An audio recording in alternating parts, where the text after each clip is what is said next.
সোনামণিরা দেখো, একটা গর্ত থেকে একটা সাপ বের হলো। তারপর সাপটা একদম মেয়ে হয়ে গেল, দেখছো? তারপর সে হাঁটতে লাগলো, হনুমান তা দেখতে পেলো। হাঁটতে হাঁটতে সে পুকুর পাড়ে যেয়ে তার চেহারাটাকে এই বীর ওইরকম করে দেখলো। তাও হনুমানটা গাছের আড়াল থেকে দেখতে পেলো। হঠাৎ করে এই মেয়েটা একদম উড়াল দিয়ে চলে গেল, হনুমানটাও তার সাথে সাথে উড়াল দিয়ে আকাশে উড়লো। তারপর হঠাৎ করে এক জায়গায় উঠতে উঠতে দেখে এক জায়গায় একটা বাচ্চা ছেলে কান্না করছে। জিজ্ঞেস করছে, বাবু তোমার কি হয়েছে? বাবু বলতেছে যে আমার চাচা আমাকে ভালো পায় না, আর আমার আম্মা আর আব্বা নেই।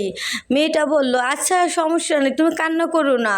হনুমানটা পিছন থেকে সব দেখতে পেলো। তারপর বাচ্চাটা অনেক কথা বললো। তারপর বাচ্চাটাকে আদর করলো, বলল তুমি চলো, তোমার চাচার কাছে আমি নিয়ে যাব।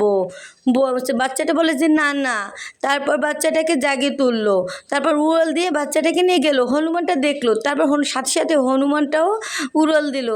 বাচ্চাটা বলতেছে, আহ কি সুন্দর, উঠতে ভালো লাগে। তারপর হঠাৎ করে নিচে পড়লো, আহ কি সুন্দর। তারপর যে মেয়েটা চাচার বাড়ি ছেলেটাকে নিয়ে আসলো, এসে দেখে কি জানি রান্না করতেছে। তারপর বলছে যে আহ কি, এই তো। তারপর যখন বাসায় ঢুকতে গেল, তখন তার চাচা রেগে মেগে তাকে ধরে পাছাড় দিল। তারপর মেয়েটা বলল যে তুই এই বাড়িতে আর আসবি না। তারপর মেয়েটা সান্ত্বনা দিল। তারপর বলল যে বলছি না আমি তোমাকে, চাচাটা অনেক দুষ্ট, আমাকে অনেক মারধর করে। মেয়েটা বলে চলো আমি তোমাকে নিয়ে যাই, তোমাকে সুন্দর একটা বাড়ি বানিয়ে দেব। তারপর ছেলে বলে, বাহ তাই? তারপর মেয়েটা জাদুর সাহায্যে একটা বাড়ি তো বানিয়ে দিল। তারপর দেখো তোমার বাড়ি। ছেলেটা দেখে তো অবাক হয়ে গেল, আর নাচতে নাচতে সে দৌড়ের চলে গেল বাসার ভিতরে। ওয়াহ কি দারুণ, সেই তো। ওয়াও অনেক সুন্দর করে বাড়ি বানিয়েছো তুমি। হ্যাঁ আমি তোমার জন্য বাড়ি বানিয়েছি।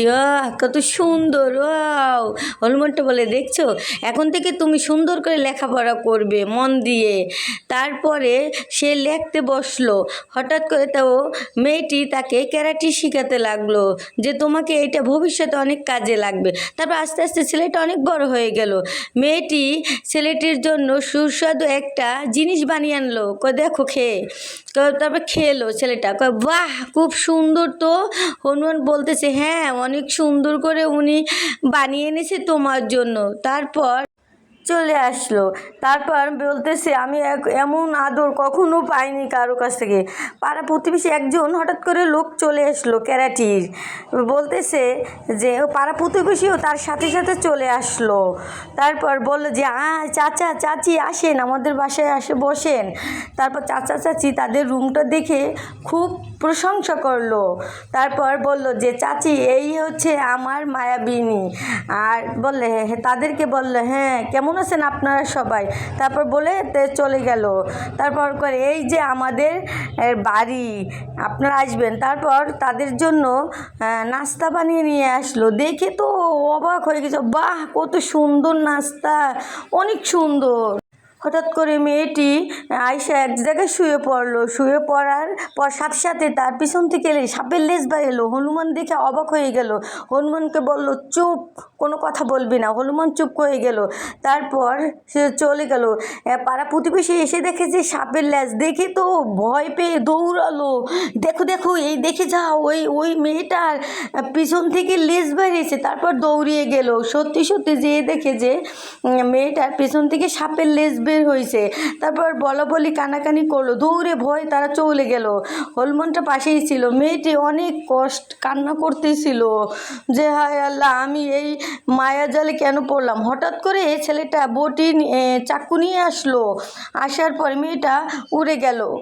হনুমানটাও তার সাথে সাথে উড়ে গেলো। এখন ছেলেটা অনেক কান্না করলো, কাঁদতে কাঁদতে বলল। তারপর তার ঘরে আগুন লেগে গেল। পাড়া প্রতিবেশী দৌড়ে চলে গেল। আর ছেলেটা অনেক কান্না করলো, দেখে যে তাদের বাড়িঘর কিছুই নেই।